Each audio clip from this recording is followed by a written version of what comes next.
Hi.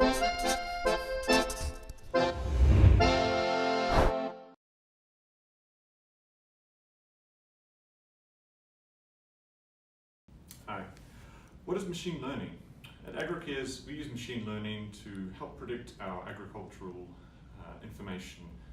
Machine learning is a type of artificial intelligence.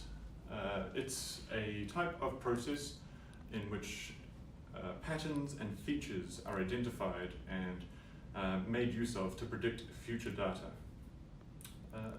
Let's look at an example, for instance.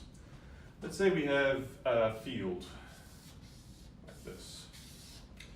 And on this field, we've got different types of plants.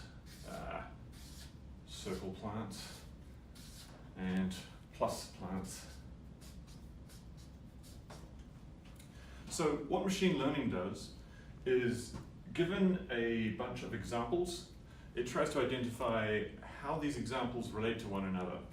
So in machine learning, it would, for instance, figure out that anything on the left of this line are circles, and anything on the right are pluses. And when a new plant comes in, for instance here, our machine learning model will predict it as a circle because it's left of the line.